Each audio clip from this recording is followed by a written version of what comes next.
My hands still smelled like disinfectant when my phone buzzed hard against my thigh, buried in my scrub pocket. I was stepping out of Riverside Medical Center in Pittsburgh, finishing my night shift, and soft Christmas music drifted down the hallway behind me like the world was pretending everything was fine. My knuckles were cracked from bleach. The air outside looked white with snow. I'm Hannah Pierce. I clean at night because daytime paychecks don't stretch far enough, and because being a single mom teaches you quick math. Hours in, dollars out, hope held together with routine. My son is Noah Pierce.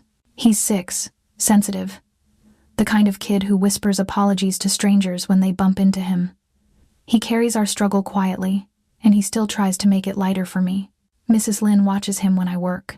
She lives in our building, strict but steady, the closest thing we have to family nearby. Noah usually falls asleep on her couch, and I pick him up before sunrise. I pulled my phone out under the hospital's fluorescent lights. 3 missed calls from Mrs. Lynn. My stomach dropped so fast it tightened my throat. That numb work night fog burned off in 1 second. No normal person calls 3 times at this hour unless something is wrong. I called her back. It rang and rang. No answer. The wind hit me the moment I pushed through the glass doors. Late December Pittsburgh wind doesn't just feel cold. It feels personal. Snow slapped my cheeks. Holiday lights existed somewhere else, for people who weren't counting pennies. I moved fast. Too fast. I didn't stop to zip my coat all the way.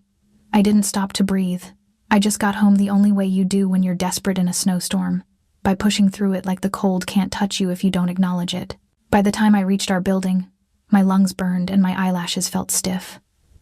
The front door stuck, swollen from weather and neglect. I yanked it open and climbed the stairs 2 at a time, boots slipping on wet edges. All the way up, my mind made a list of worst-case fears like it had been saving them for this moment. Noah wandering, Noah falling, Noah following the wrong person because he didn't want to be a bother, Noah deciding he had to be brave because I wasn't there. Our apartment was dark. That detail shouldn't have mattered, but it did. Noah's little moon nightlight was always on. His sneakers were always tossed by the door. Tonight there was only silence and a cold draft sneaking through the window frame. I checked the bedroom. His bed was empty, sheets kicked back. The kitchen. His pencils still on the table. The bathroom. Empty. My hands started shaking so hard I had to press them against the counter to steady them. Fear always drags shame behind it, like you're failing just because your heart is racing. But single moms don't get clean emotions. We feel panic and guilt at the same time, then we move anyway. I ran back into the hallway and pounded on Mrs. Lynn's door until my fist hurt. No chain sliding, no footsteps. I called again and got voicemail. I didn't leave a message. I couldn't waste the seconds. I bolted outside. The cold hit harder this time, because now it had a reason. Snow crunched under my boots, slick and uneven. My breath burned. I scanned street corners and parked cars, trash bins and porches, anywhere a small boy could vanish. My vision tunneled. My throat tightened. My hands shook in the open air. I ran down the block, slipping once on icy pavement and catching myself with a palm that stung. I kept going. 2 blocks away, near a forgotten bus stop, I saw a small figure in a puffy coat standing under a dim streetlight. Noah. My knees nearly gave out. He was close enough to a black luxury car that it looked obscene in our neighborhood. Paint too perfect, windows too dark, idling like it had all the time in the world. Beside it stood a man who didn't belong on this street. He wasn't pacing or shouting. He was just there, silent but dominating, like the air itself had decided to hold still around him. Cole Maddox. I didn't know his name yet, but I recognized the danger the way you recognize thunder before rain. Not just money. Power. Controlled, quiet, and heavy. I stumbled closer, relief and suspicion colliding so hard it made me dizzy. Noah turned toward me. Safe, cheeks pink from cold.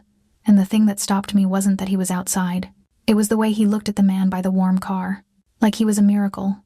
I reached for my son, pulling him toward my chest, and braced myself for what I was about to learn because kids don't end up at that bus stop by accident, and this stranger's warmth was already rewriting my life and I hated that. I didn't ask questions first. I grabbed Noah. I pulled him into my coat so hard he stumbled into me, and my hands went everywhere at once, hat, ears, wrists, cheeks checking for the kind of cold that turns quiet and dangerous. His skin felt like winter. His fingers were stiff inside his gloves. His nose was raw, and his lashes were dotted with melted snow. Then I shifted without thinking, putting my body between him and the man by the black car. Relief hit me so fast my knees went weak. Fear hit right after, sharper, because my son was standing beside a luxury vehicle that looked wrong on this cracked corner of Pittsburgh. Around here, people drove rust and duct tape. This thing looked like it belonged to a different life. Noah clung to me, but his eyes kept sliding past my shoulder.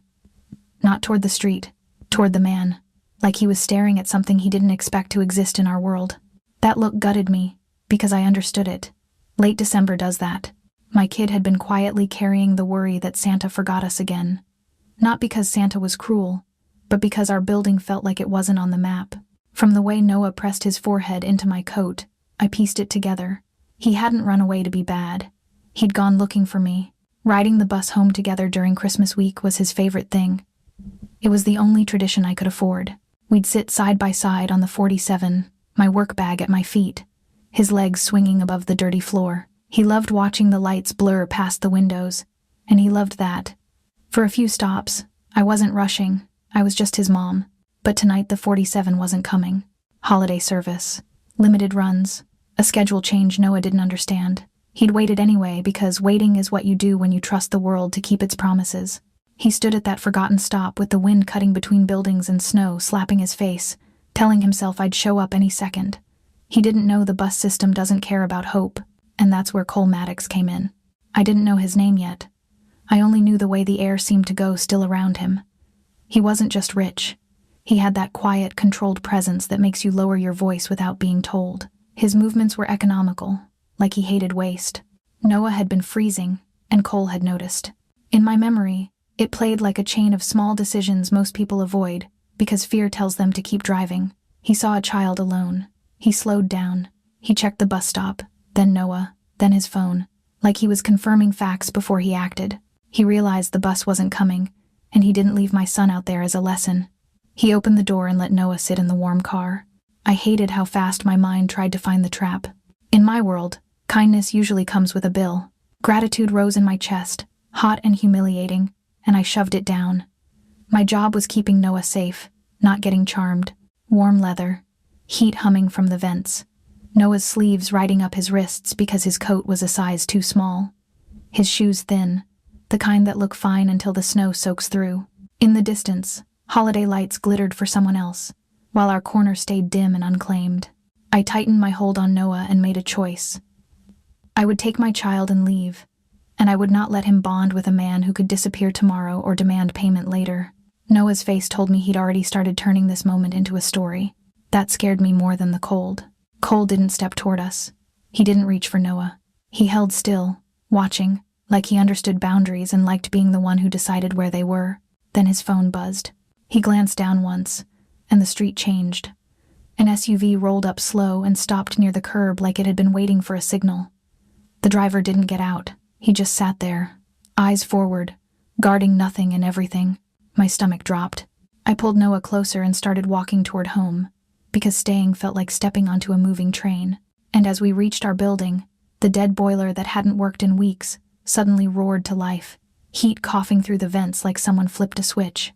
I froze on the stairwell, Noah warm against my side, and I knew this wasn't random kindness anymore. It was the beginning of a debt I never agreed to. Early winter light slid through my kitchen blinds like it was trying not to wake the building. The coffee maker sputtered and hissed, fighting for its life the way I did after a night shift cleaning at Riverside Medical Center. Noah sat at the tiny table in his pajamas, feet not touching the floor, and the radiator was alive. Real heat, a steady warm breath that filled our cramped apartment until my shoulders dropped without permission. For one inhale, I let myself enjoy it. Then my stomach tightened, because calm always came with an invoice. The heat in this building had been broken for so long the cold felt permanent. I'd learned which hallway windows leaked. I'd learned to boil water for baths and keep Noah's socks near the oven door. I'd begged the landlord. I'd taped plastic over our windows and told Noah we were tough. Now it was back the morning after I found my son shivering at a bus stop beside Cole Maddox's black car. I didn't need a confession to connect the timing. I just needed memory. Cole standing in the snow like the street belonged to him. The way his phone buzz had changed the air. The way another SUV had rolled up and people had moved aside. Heat didn't return overnight without pressure. Someone had pushed. Noah was still living in last night's afterglow. He kept glancing at the window like he expected that car to return and fix something else. In his mind, Cole wasn't a dangerous man. He was the stranger who found him when the 47 bus didn't come, who let him warm up instead of turning away. Noah held that kindness tight, like it could slip out of his hands. It made my skin crawl. Because hope can be a trap. They glue rescue to their hearts. But Cole felt different. Cole felt like a story that could turn sharp without warning. I poured coffee and ran my survival math, because numbers were the only thing that made fear behave. Rent due in a few days, bus fare, groceries, a winter coat Noah was outgrowing. Boots I kept patching with tape. I hated the idea of Cole seeing any of this. The narrow kitchen, the peeling paint, the envelope of bills I hid in a drawer like it was control. I hated that part of me had felt relief near him, like my body recognized safety before my mind could veto it. Because help was never free. A favor turned into a hook. A ride turned into a demand. A warm car turned into a future phone call you couldn't ignore. And a child could become leverage without even knowing he was being held. Mrs. Lynn knocked mid-morning, slippers scuffing the hallway like a warning bell. She didn't need big words. Her eyes took in the warmth, Noah's pink cheeks, and her mouth went tight. The look she gave me carried everything. She'd seen men who brought gifts, and then collected in ways you couldn't report. Not 10 minutes after she left, the proof arrived. A repair truck pulled up out front. 2 guys in new work jackets went straight to the basement like they already had keys. Mr. Duffy, the superintendent, shuffled behind them with a clipboard he never used, face pale, eyes darting. When he passed my door, he didn't stop to complain about late rent. He didn't even meet my gaze. A fresh notice appeared on the lobby board before lunch, printed and taped straight, promising restored heat and updated maintenance standards. Effective immediately. No apology. No explanation. Just a clean sheet of paper in a building that never got clean anything. I stared at it until my fingers went numb again, even in the warmth. Cole hadn't asked nicely. He'd reached into our little broken world and rearranged it. For Noah, that looked like magic. For me, it looked like a debt trying to introduce itself. Back upstairs, I knelt in front of Noah and smoothed his hair, letting my face stay calm even as my thoughts ran. I promised myself I could be grateful without being owned. I could set rules. I could protect my son's hope without handing it to a stranger. Then I picked up my phone and prepared for the one thing pride always hates. Seeing Cole Maddox again, on my terms, in my apartment, with the coffee maker sputtering between us, for one controlled thank you that would not become a transaction. I told myself it was for closure, not comfort. 1 cup of coffee, 1 clean thank you, and then Cole Maddox could step out of my life. If I kept it polite and fast, maybe he wouldn't feel invited to do more. I set out 2 chipped mugs and repeated my rules. Stay standing, keep Noah close, accept nothing else. His footsteps rose in the stairwell, steady and unhurried. The hallway smelled like damp coats and old frying oil. The bulb flickered over peeling paint as Cole climbed past broken railings and cracked mailboxes. He didn't comment. Power that doesn't need to announce itself is the kind that scares me. I opened the door with my body angled, a habit I hated needing. My apartment was cramped but controlled. A worn couch, a thrift store blanket folded into a square, reused jars of rice and pasta lined up like little lies of abundance. A patched towel hung from the oven handle. Everything was clean because clean was the only luxury I could afford. Noah burst out in sock feet, joy so bright it hurt. He clutched a crumpled drawing and a plastic dinosaur, holding them up like he was crowning Cole a hero. I pulled Noah into my side first, checking his cheeks and hands, feeling the warmth that hadn't been there last night. Relief hit so hard my knees almost softened. Then fear followed, because I still didn't know why a man like Cole had been beside my child in the dark. Noah's explanation came in that child way, half logic, half hope. He had believed Santa forgot us again, and he'd tried to fix it by meeting me after my shift, because riding the 47 bus home together during Christmas week was his favorite thing. He didn't understand holiday service changed. He waited anyway, trusting the world to keep a promise. Hearing that cracked me open. Tenderness for him, rage at the unfairness, and shame that my son carried our struggle like it was his job. Cole stayed still, giving Noah space instead of taking it. He lowered his posture just enough to meet him without towering. Attention steady like Noah mattered. I watched his hands. Open. Controlled. Nothing about him felt careless. And yet he had chosen warmth over neglect when he found my child freezing. The coffee maker sputtered. I poured without asking preferences. Asking felt like hosting, and hosting felt like surrender. When I set the mug down, Cole held it carefully. Like he understood it wasn't just coffee, it was me drawing a line. Thank you, and then done. I stayed near the door, mind-mapping exits. Cole's gaze moved once over the room, and I hated how fast he could read the shape of my life. He didn't pity it. That should have helped. Instead, it made me feel exposed. For a few seconds, the apartment went quiet in a way that felt too intimate for strangers. Noah sat on the floor, lining up toys, humming like the world was safe. Cole glanced at the family photo on my fridge, and then at me, and my pulse jumped. Not romance, just the discomfort of being seen by someone who can change things. A hard knock shattered it. Mr. Haskins's voice hit the hallway loud and sharp, the tone he uses when he wants tenants smaller than him. When I cracked the door, he leaned in, furious about someone making calls, furious that the heat had been fixed, furious that anybody had made him move. His eyes landed on Cole, then snapped to me, and his anger redirected like a weapon. He made it clear he could make our lives cold again, and he didn't need paperwork to do it. Fear hit so fast I tasted metal. Noah froze behind my leg, joy evaporating into confusion. Cole barely moved. He didn't raise his voice, but the hallway shifted, like the building remembered what real power sounds like in silence. Mr. Haskins's bravado wobbled, then hardened into resentment aimed at me because I was the safer target. He stomped away, still threatening, but less sure. I shut the door and locked the deadbolt with shaking hands. The warmth in my apartment suddenly felt exposed, like a lamp left on in a dark street. One cup of coffee had turned into a mark on our home, and now I had to choose what scared me more, pushing Cole away to protect Noah, or facing the retaliation that had already started. Christmas week makes poverty loud.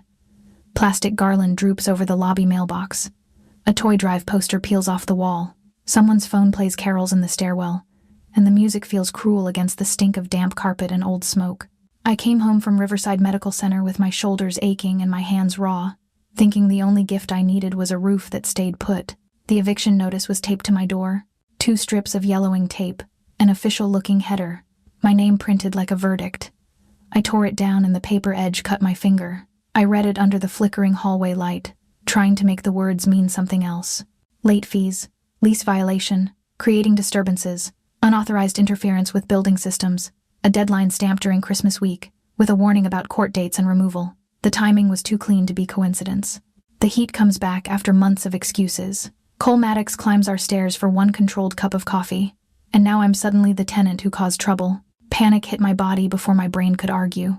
My throat tightened, my vision tunneled. I saw Noah's school, his backpack, his little routine, and I watched it all get ripped away. I saw shelter cots and intake forms and the way a kid learns to stop asking for things.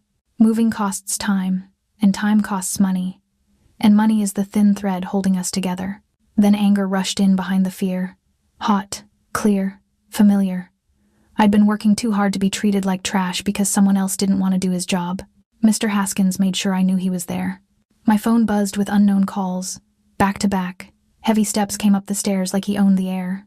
When he reached my floor, he planted himself where he could block the exit, and he let his posture do the talking. I remembered his face from yesterday, the way he'd leaned in close, the way he looked past Noah like my child was furniture. I didn't need direct words to understand the message. You embarrassed me, so I'm going to take your home. Around me, the building went quiet. Doors clicked, curtains shifted, people watched, then disappeared. In our world, everyone knows a landlord can make your life hell, and everyone knows fighting back can cost more than losing. Mrs. Lynn cracked her door open just enough to show me her worried eyes. In her expression, I felt the warning she'd been living by for years. Petty power punishes anyone who makes it look weak. Noah padded into the hallway in his socks, blinking like he'd woken up inside a bad dream. He looked at my face and went still. That careful little look cut deeper than the paper did. I folded the notice fast and shoved it into my bag like hiding it could protect him. I pulled him close and forced my voice steady, because mothers learn to lie with love. Back inside our apartment, the radiator clicked and hissed, filling rooms that had been cold for too long. It should have felt like relief. Instead, it felt borrowed. I stared at the notice on my counter and swore I would not call Cole. Not for money, not for favors. Help is never free where I come from. Then I saw the proof that made my stomach drop. The notice wasn't just business. One line had been highlighted in thick marker unauthorized interference, and in the margin someone had scribbled a note blaming me for making calls and causing trouble. This wasn't rent. This was retaliation for forcing a repair, punishment dressed up as policy. I tucked Noah into his sweater, then stepped onto the fire escape for air, letting the cold bite my cheeks while I planned my boundary hard.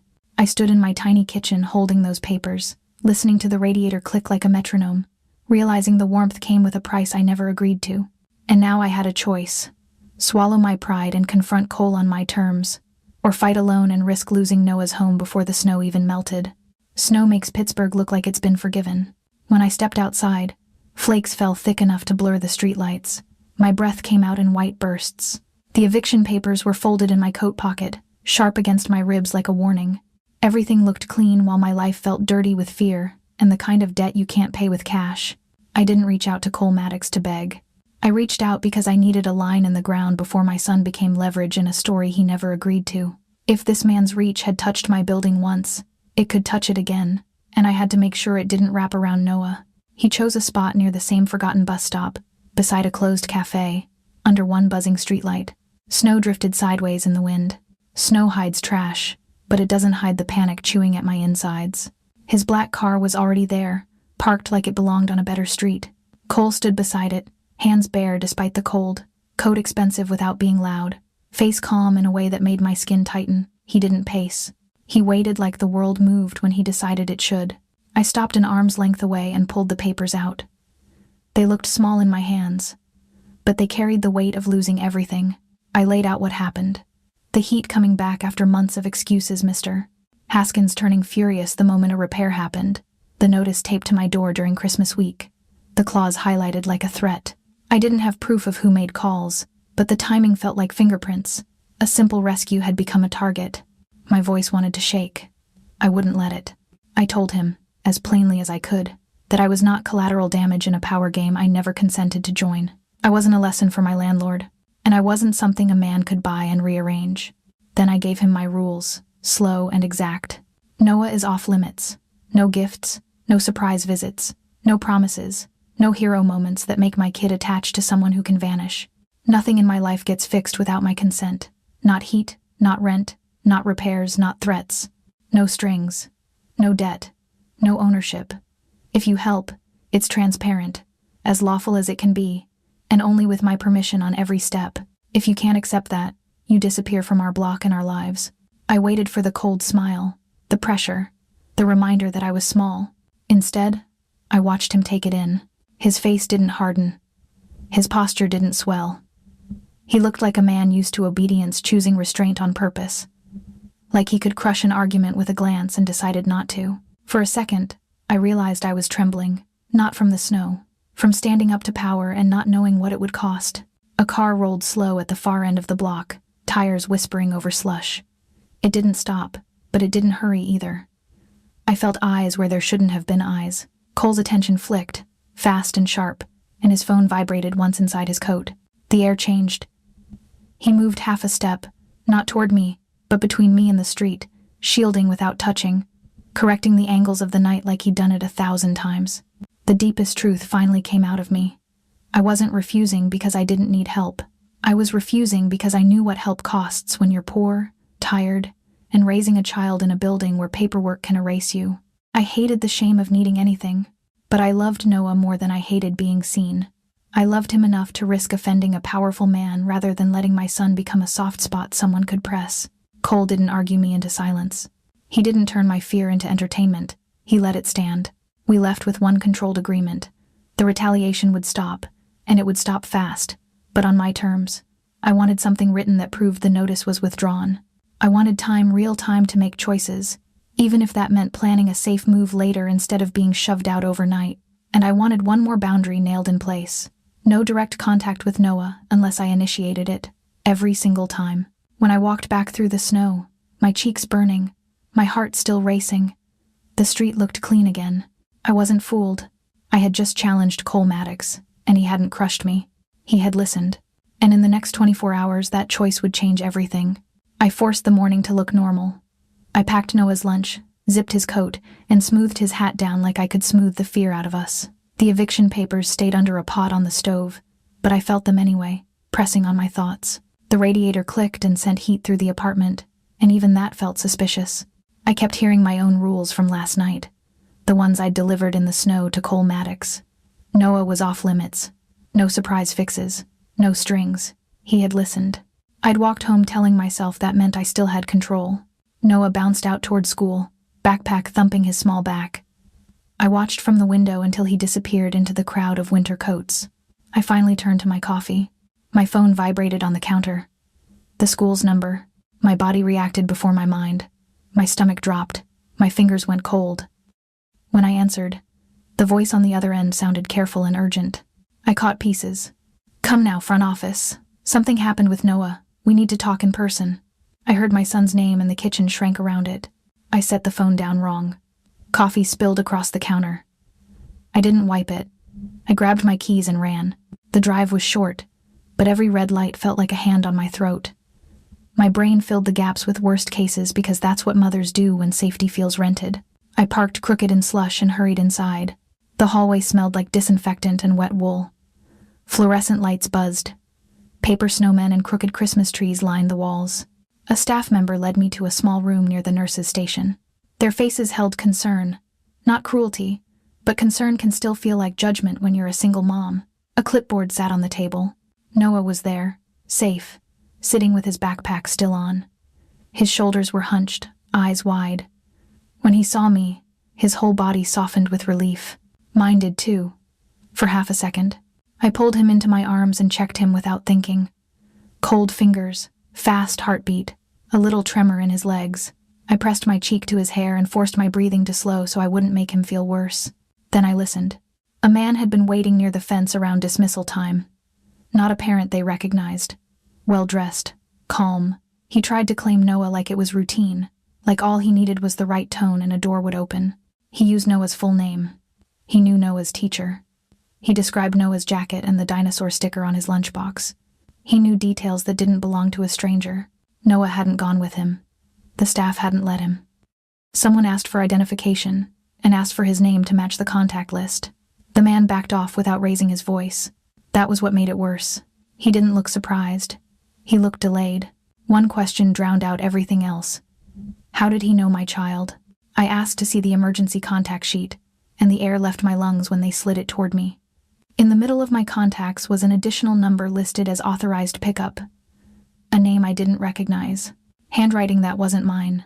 Blocky and aggressive, like someone trying to look official.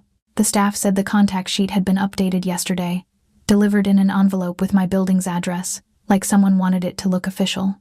My face went hot. I could feel the silent story forming in the room. Systems don't wait to learn the truth about women like me. They guess. I kept my voice steady while my insides turned to ice. This wasn't a clerical mistake. It was too targeted, too perfectly timed. Mr.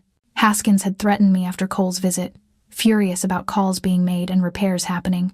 He controlled my building with paperwork and tantrums. He had access to mailboxes, forms, and the quiet ways you can invade a life without breaking a door. I looked down at Noah and felt my pride crack. I could survive cold. I could survive shame. I could not survive my child being used as leverage. I signed what the staff needed and nodded through the steps they had to follow. They weren't wrong to be cautious. It still felt like my motherhood was on probation. Outside, snow started again. Noah's hand was small in mine, fingers chilled through his gloves. I gripped him too tight and apologized with my thumb, loosening just enough so he wouldn't think he'd done something wrong. In the car, I locked the doors and stared at my phone. Last night I told Cole I wouldn't be bought. I still meant it. But my boundary pact wasn't about refusing help for pride. It was about consent and protection on my terms. I pulled up Cole Maddox's contact, breath trembling, and realized I didn't need a savior. I needed a plan. My thumb hovered over the call button. My phone wouldn't stop buzzing. I had just walked Noah out of school with my hand wrapped around his, my mind still stuck on that updated contact sheet and the stranger who knew my son's schedule. I was in our hallway, staring at my door like it might sprout another notice, when Riverside Medical Center called me in early. A supervisor's voicemail hit me with clipped urgency, a spill in a wing that couldn't wait. My shift moved up, no coverage. If I missed it, I risked losing the one thing keeping us afloat. I looked at Noah's tired face and felt the math of survival land hard. Rent, food, bus fare. One missed shift could turn a threat into a certainty. Mrs. Delaney, the only neighbor who ever watched Noah, was sick. Mrs. Lynn was out with her granddaughter. I had minutes, not hours. Snow started again outside, soft at first, then sharp in the wind, and every instinct in me screamed to lock the door and never open it. But the world didn't care what my instincts wanted.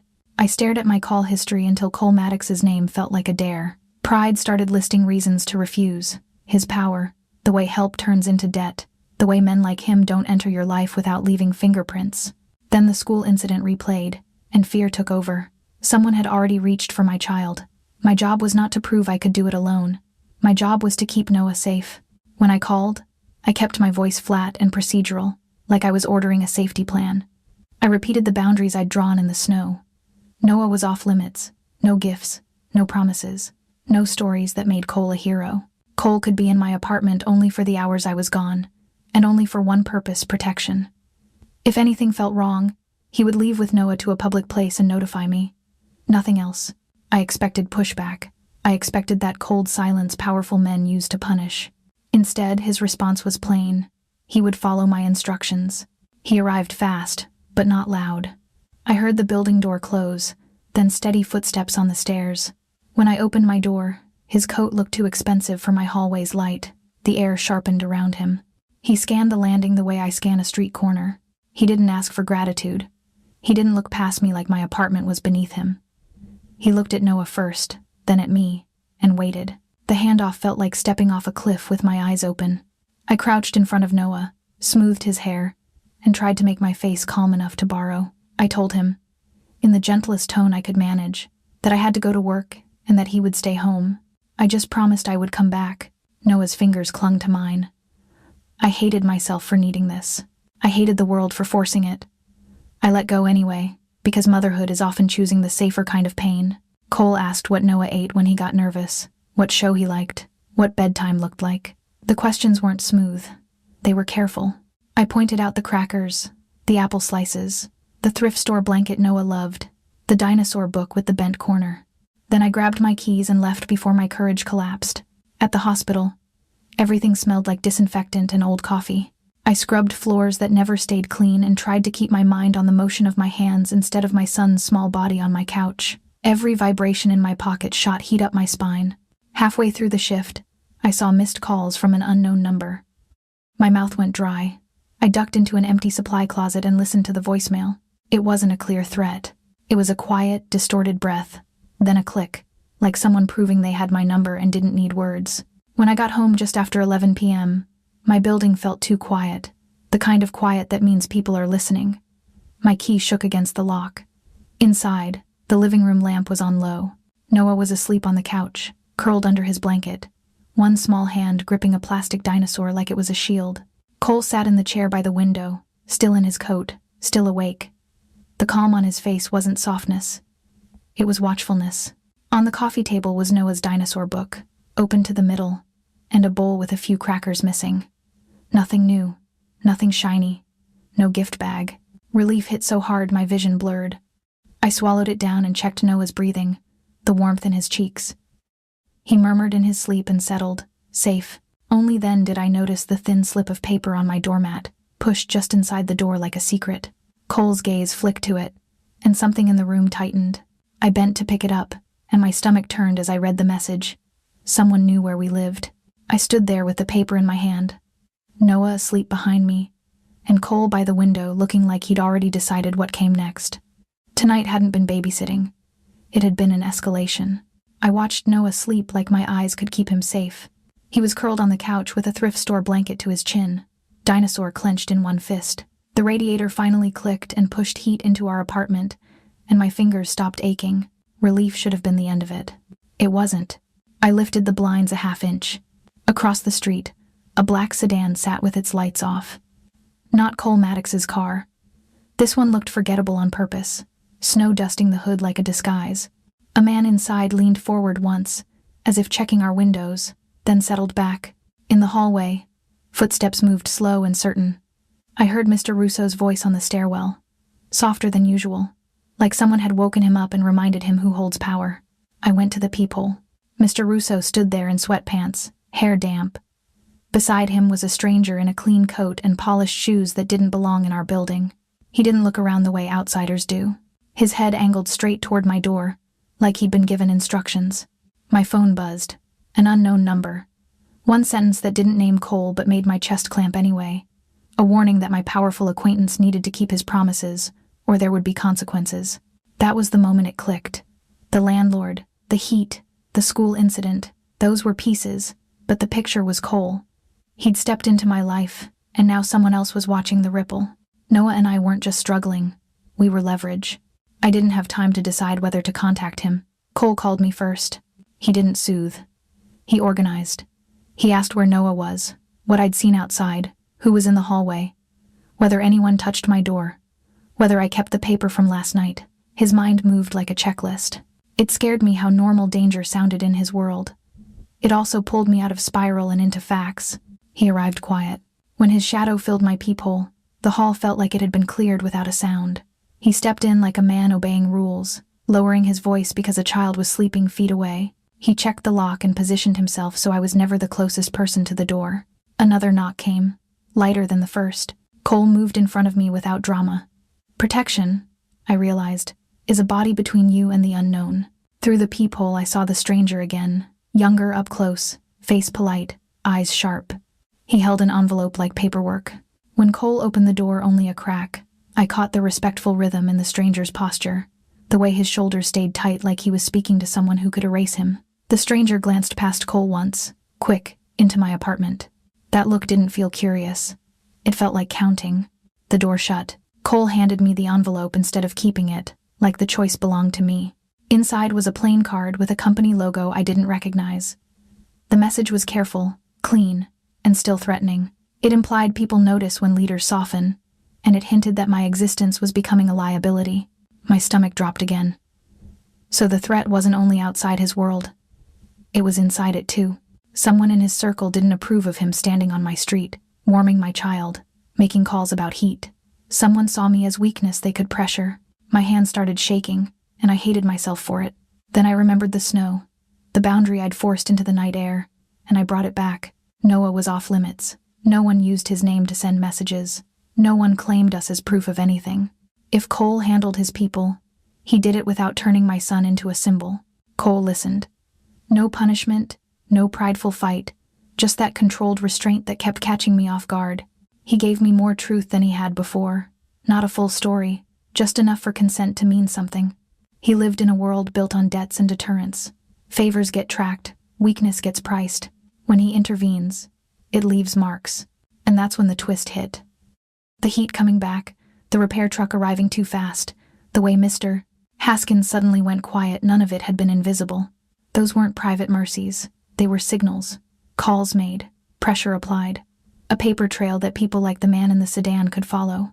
A little after 6 p.m., Mr. Haskins slid a new notice under my door and left without knocking. When I picked it up, my mouth went dry. It was a withdrawal of the eviction, dated today, signed like it had always been his idea. No apology, just compliance. Coercion was happening around me like weather, and I was standing in it with my son. Cole didn't celebrate. He treated it like proof we were out of time. He laid out the next step in practical terms. We couldn't sleep here again. This address was now visible. Routines had to change, starting tonight. I looked at Noah, still asleep, still believing warmth meant safety, and I finally understood something I'd been refusing. Pride is not armor. I went back to the window. The sedan rolled forward, slow as a predator. The driver turned his head, and even from across the street I felt his eyes land on our building like he was confirming a target. Accepting Cole's protection meant stepping into a war I never agreed to. But refusing it might mean letting that car decide what happens to my son next. Safety felt like borrowed clothing. Cole put us in a small hotel off the parkway, the kind with a humming heater and blackout curtains. It wasn't luxury, but it was quiet, and quiet felt suspicious after the envelope under my door and the car that kept showing up outside our block. Noah fell asleep fast, dinosaur tucked under his chin. I watched his ribs rise and fall and tried to believe warmth meant we were safe. Cole sat in the only chair, closest to the door, angled like he was part of the lock. He didn't pace. He didn't soothe. He kept his phone in his hand and his eyes on everything that could open. When Noah shifted, Cole's attention flicked over, protective but careful, like he didn't want a child to feel claimed. I had asked for terms. I wanted rules in writing. I wanted proof I still had a vote. Before I could list them, Cole gave me pieces of why he was the way he was. Not a speech, more like a warning label. There had been a house fire years ago. He described it like a fact that carved him. One winter night, his family's house went up. He remembered the smell of laundry soap, cheap pine cleaner, and a strand of garland hung crooked over a doorway. That garland melted first. The details landed in sharp flashes. Smoke trapped in a winter coat, heat stealing breath so fast it felt like drowning. A kitchen chair knocked over as if the room tried to stand up and run. A siren arriving late enough that the windows were already black. Snow outside reflecting flames, turning the night into a bright, terrible mirror. He lived. They didn't. He never said survivor's guilt, but it sat behind every pause. He carried it like a second spine, holding him upright, hurting him at the same time. I understood, with a sick twist in my stomach, that helplessness had been his first lesson. The next one was worse. Systems don't rush for poor buildings. They don't move fast for families without influence. People can die while paperwork stays calm. Then came the first twist, the part that turned empathy into something colder. The fire hadn't been only bad luck. He had reported wiring problems before. Someone promised an inspection that never happened. A landlord collected rent on time and delayed repairs forever. After the fire, paperwork moved fast in all the ways it never moved for the living. Insurance, sales, transfers. The building changed hands before the ash was cold. Cole didn't accuse anyone outright. But he didn't sound unsure either. He sounded like a man who had followed money trails long enough to know that sometimes a fire is just a match, and sometimes it's a message. That was when I understood why he solved problems with leverage instead of comfort. Comfort had failed him. Warmth had turned into smoke, so he built control. He built a world where calls got returned and repairs happened overnight. Understanding didn't excuse him. It only made the weight heavier. Control doesn't come free. Other people get squeezed in the making of a man like Cole Maddox. Other families pay. And now Noah and I were close enough to feel the heat of that machine. Noah stirred, half awake, and made a small sound that cracked my chest open. I smoothed his hair, and his fingers curled around mine without thinking. He was 6. He believed adults could keep him safe. Cole stayed steady. He admitted his world attracts enemies, and enemies use families because families are leverage with a heartbeat. He didn't promise nothing would happen. He promised planning. He promised boundaries. He promised I would get a vote, even if my vote made his life harder. Just after 1 a.m., the heater clicked, and a sharp electrical smell rose, like dust burning off a coil. My throat tightened before my brain caught up.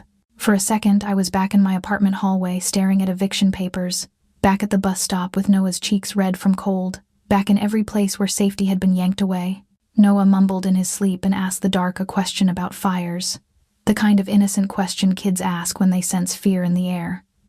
I unplugged the little space heater by the window with shaking hands.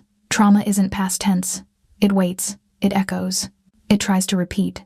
When I sat back down, I did the hardest thing for a proud woman who's been surviving on grit and overtime. I stopped reacting and started negotiating. If Cole's protection was going to touch my life, it would do it with my consent, with written limits, and with consequences if he crossed them. No surprise calls to Noah's school. No changes to forms without my signature. No gifts. No promises. No hero stories whispered into my child's ear. A temporary move only with an end date and an exit plan. If we left this hotel in the morning, I needed to know where, who had keys, who watched the door, and what happened if someone came anyway. Cole listened like rules were a language he respected. He didn't punish me for them. He absorbed them, the way a man absorbs terms he intends to honor. I looked at Noah's sleeping face, then at the man forged by fire, and I made a choice that tasted like fear and responsibility at once.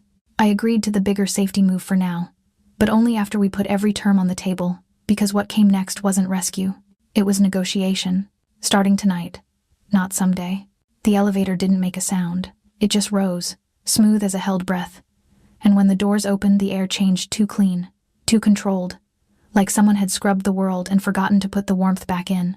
Stone sat under my boots, polished, cold enough that it felt like winter had moved indoors. Light spilled from hidden fixtures, soft and expensive, the kind that makes you lower your voice without being asked. Art lined the hall in heavy frames for me. Behind us, the elevator sealed shut, and I realized I couldn't hear Pittsburgh up here. No bus brakes, no sirens, no wind. Just a faint hum, like the building was thinking. Noah stepped out beside me and slowed down. He didn't bounce the way he did in our cramped place. He moved like a guest in a museum, hands tucked close, eyes big. He reached toward a glass bowl on a console table, sharp, decorative, and stopped himself halfway. That little hesitation hit me hard. The living room opened into windows that made my stomach drop. The river was a dark ribbon below, bridges lit like jewelry, lights below. I saw the penthouse rules in the corners. Small cameras, keypads, doors that shut too softly, a hallway that felt like a staff route, not a home. This wasn't comfort, it was control wearing nice materials. And it was Cole Maddox's territory. So I stopped reacting and did the thing I know how to do when the world is bigger than me. I made terms. I didn't beg. I didn't thank him until my voice turned soft. I laid out conditions the way I line up supplies on a cleaning cart at Riverside Medical Center. Exact, practical, no extra emotion to grab onto. Noah's routines came first. School stayed steady. Bedtime stayed steady. If we were going to hide, we were going to hide with structure. I kept my phone and my outside contacts. I kept the right to call Mrs. Lynn, the school, and my supervisor without asking permission. I needed an exit plan that was real, not implied. Protection did not mean access. Living here did not create permission. There would be no physical intimacy implied by safety. No coercion dressed up as care. I demanded transparency about the threat in a way a mother could use. Not every name in detail, but enough truth to make informed choices. Whether this danger was coming from rivals, from someone inside his circle, or from mistakes already made. And I required a space that was mine and Noah's, emotionally claimed. A room with a door I could close. A place where Noah could drop his backpack and not look around for something fragile to break. My hands shook while I said it all. Not from the cold, from the risk of drawing a line in front of a man who is used to obedience. Cole didn't punish me for it. He didn't smile like my pride was cute. He listened with that still focus he always carried, the kind that makes a room feel quieter. Then he agreed in a way that wasn't sweet, wasn't charming, and somehow felt more trustworthy. He accepted my no as a rule, not an obstacle.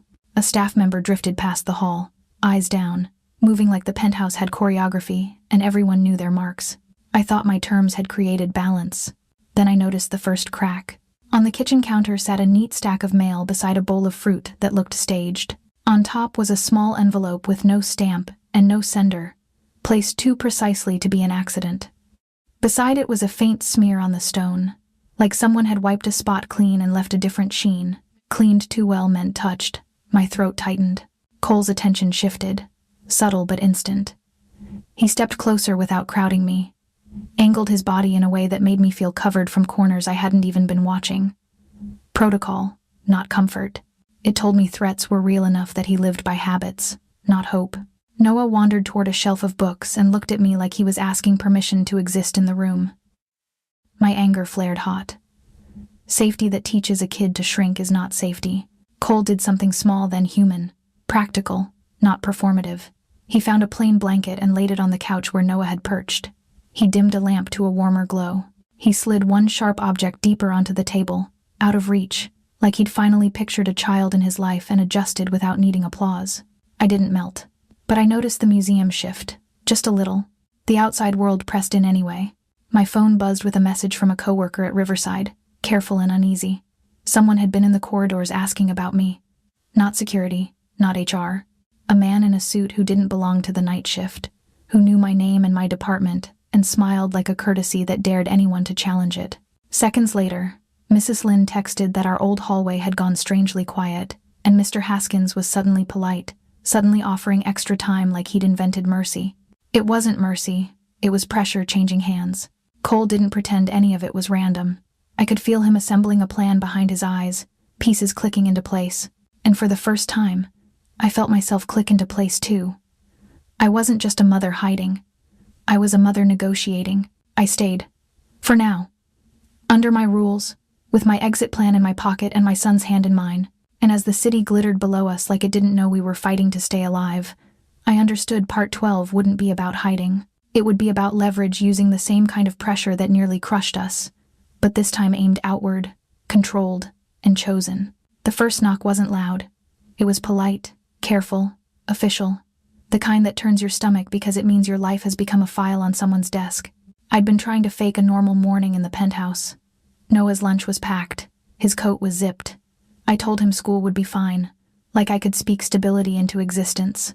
Then the building's front desk called to say a Children and Youth Services caseworker had come by, asking for Hannah Pierce and requesting a meeting about Noah's housing and safety. They sounded neutral. Systems don't need anger to do damage. My hands went numb even with the heat humming. I wasn't afraid because I'd hurt my son. I was afraid because I knew how easy it is to weaponize the truth. A move becomes instability. A strange man near a bus stop becomes danger. A single mom becomes a story people feel comfortable judging. I kept my face steady for Noah. I put on a cartoon and opened the school portal on my phone. A formal note confirmed a mandated report had been made after the pickup incident. The school hadn't punished me. They had followed procedure. Procedure can still take a child. The timing hit like a slap. Eviction threats after the heat fix. A well-dressed stranger trying to claim Noah at school. Questions from people who shouldn't know our names. Now this. Someone had threaded my worst week into a narrative that sounded believable on paper. Unstable housing, unusual adult contact, missed calls because of night shifts at Riverside Medical Center, and a child who talks about a powerful man like he's family. They didn't need to invent a lie. They just needed to frame my life at its ugliest angle. Cole didn't panic. He didn't reach for comfort. He reached for protocols. He made calls, calm and clipped, and within an hour a lawyer was asking me for dates, documents, and a written timeline. Security pulled hallway footage. Everything moved fast, and it made my skin crawl, because speed is a kind of power I've never had. For a minute I hated it. I hated feeling managed. Then I remembered the boundary I'd drawn in the snow. Support doesn't have to equal ownership if I keep consent, so I did the most humiliating thing a mother can be forced to do. I proved myself. I printed Noah's attendance record. I pulled pediatric appointment summaries. I gathered my shift schedules and pay stubs. I found photos that looked boring to anyone else. Toothbrush foam, library books, a blanket pulled up to his chin. I asked Mrs. Lynn for a character reference and swallowed the shame anyway. I built a timeline on a legal pad. The night the 47 bus never came.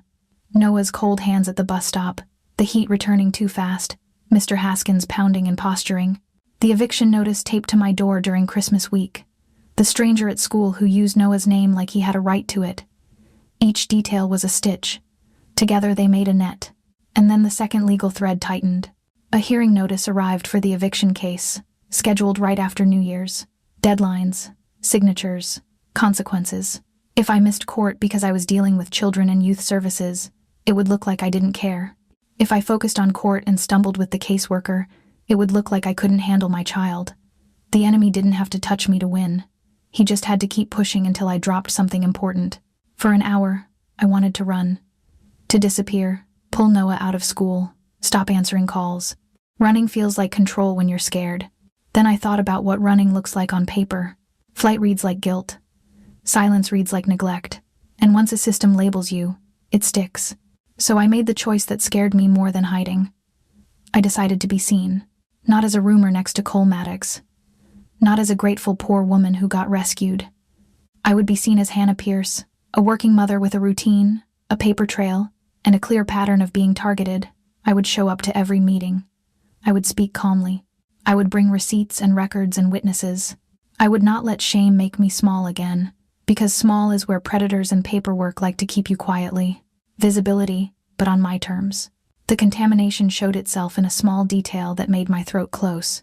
In the intake questions the caseworker left behind, there was a specific reference to Noah's dismissal time, the kind of detail I'd never shared outside the school office. The phrasing echoed Mr. Haskins's complaints about disturbances and interference. It wasn't proof that everyone was corrupt. It was proof that someone had whispered into the process, guiding the story with insider precision. That night, Noah asked for hot chocolate. He sat cross-legged on the rug and drew a picture of our old building with snow on the roof and a bright yellow window. His small face was serious with concentration, like safety was something you could color into existence. I watched him and admitted the truth I'd been choking down all day. I was terrified. I was also done handing my son's future to fear. Cole returned from the hallway, and I could tell something had shifted in him. Not softer, just more honest. He made it clear, in the way he laid out options like terms, that his world attracts enemies and enemies use mothers and children. He didn't promise nothing would happen. He promised strategy, and he promised my no would be honored. So we built a plan that didn't involve bullets.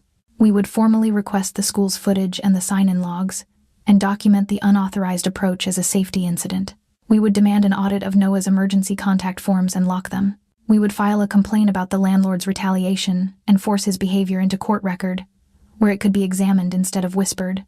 and Cole would pull a thread from his side, something that could expose who was feeding information into my life without ever standing in front of me. I tucked Noah into bed and listened to his breathing until it slowed. Tomorrow I would walk into offices and courtrooms with my head up and my proof in my hands. I would be seen on purpose. And part 13 would be where we turned that visibility into leverage, not violence. The first thing I smelled that morning was frosting and cheap vanilla, the kind that comes from a box mix and a mother's refusal to let the world steal one more joy. I made a cake in a penthouse kitchen. 2 balloons from a corner store bobbed against a chair, and a banner made from printer paper said happy birthday in my crooked handwriting. Noah bounced in his socks, 6 years old and bright, and I smiled so hard my cheeks ached. My phone kept buzzing beside the mixing bowl. Every vibration felt like a deadline. Outside, late December, Pittsburgh looked soft under falling snow, and I felt like I was holding warmth in one hand and paperwork in the other. Today was Noah's birthday. Today was also the day the enemy expected me to look unstable. I checked Noah like he could vanish. The trap arrived the night before, slid under the penthouse door like a dare. It looked official enough to scare me into obedience.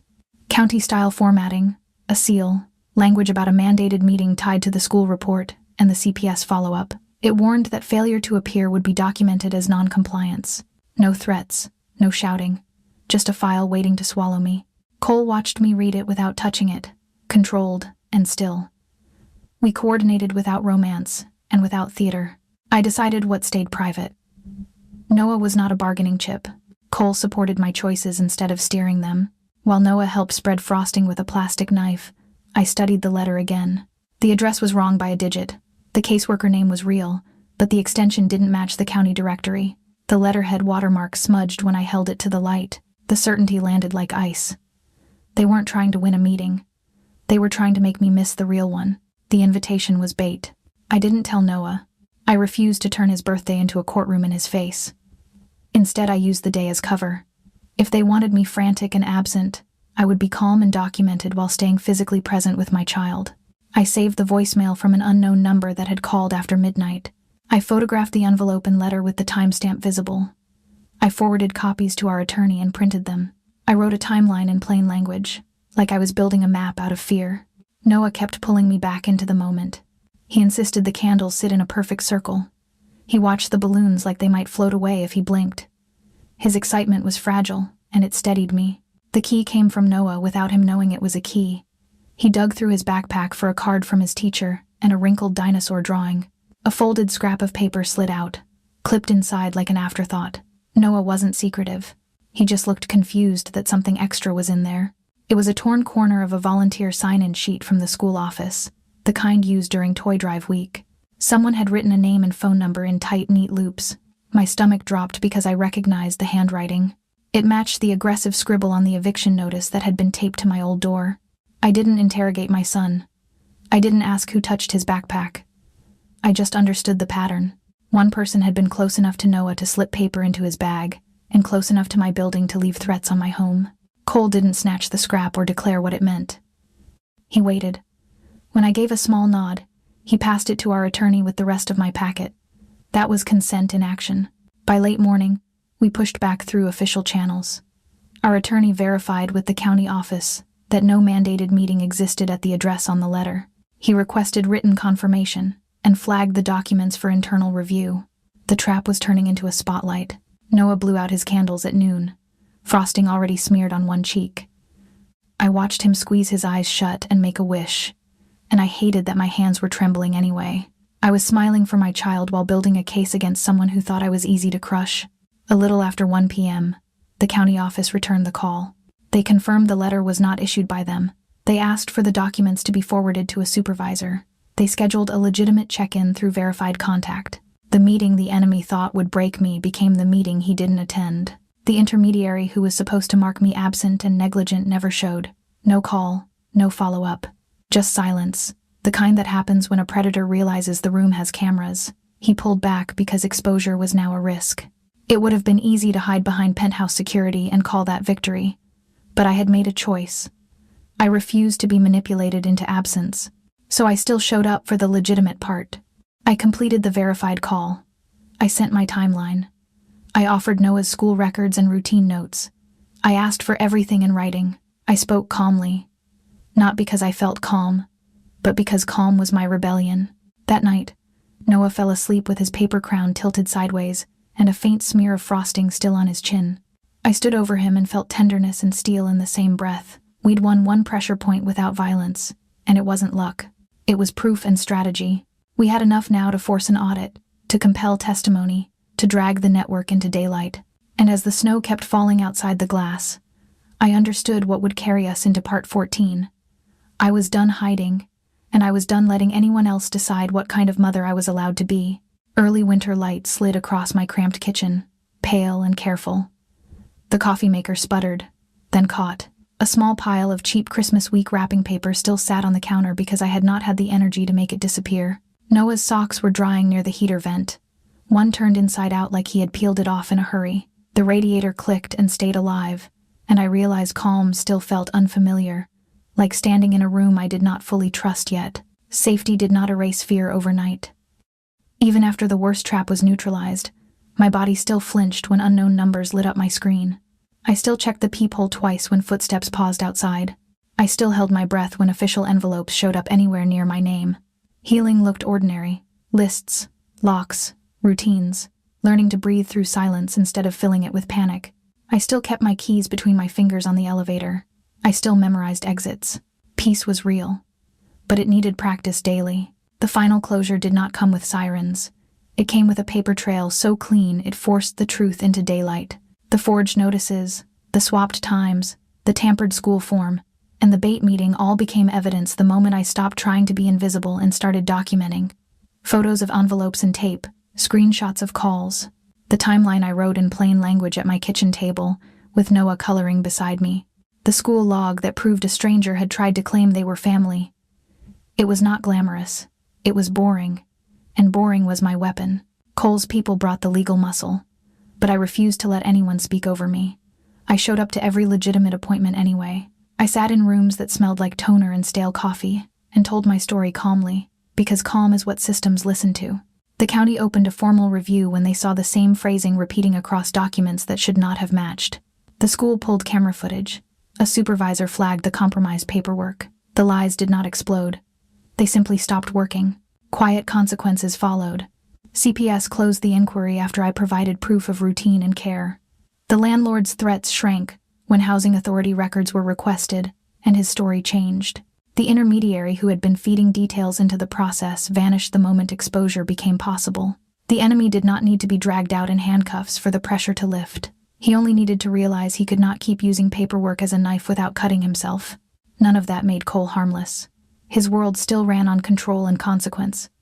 Mine still ran on exhaustion and survival math. The difference was that I stopped being managed and started being included. Family, for me, had to be chosen on purpose, with terms that protected my son. I named my boundaries first, in my own head, because if I could not say them there, I would fold under pressure. I would accept protection I consented to. I would accept help that came with transparency, not surprises. Noah was off limits for gifts, promises, and performances. No one got to buy his devotion. I kept my phone, my outside contacts, and an exit plan that stayed real. And my no had to be honored without punishment. Cole met those boundaries with action. He put things in writing like my agency was normal. He asked what Noah needed instead of deciding.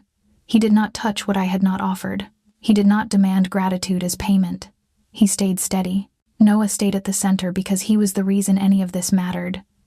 One morning, I watched Cole sit on the floor and help Noah fix the wheel on a toy truck that had been wobbling for weeks. Cole moved carefully, patient in a way that did not feel performed. Noah leaned close, serious and hopeful, and when the wheel finally turned right, his whole face brightened. It was not a grand gesture. It was attention. It was repetition. It was how trust gets built. That is what made us a family. Slowly and without pretending, the past disappeared. A warm kitchen and a clicking radiator. Breakfast made the same simple way twice. Noah's homework checked without impatience. Me learning that safety is not the absence of fear. It is what you do while fear is still trying to speak. If there is a lesson I want you to keep, it is this. Boundaries are not walls. They are doors with locks. They let the right people in at the right time, and they keep you from being taken by surprise. Sometimes survival requires being seen, not because you want attention, but because invisibility is where cruelty hides. Love that is safe is love that asks, waits, and proves itself. That morning, the coffee maker sputtered again. Noah's socks warmed near the vent. Cole stood in the doorway like a steady thing instead of a storm. I put my hand on my son's shoulder, felt him lean into it, and chose to stop living like a fugitive in my own life. If this story hit something tender in you, please like this video, share it with someone who needs it, and comment with a moment you chose yourself, set a boundary, or rebuilt trust from the ground up.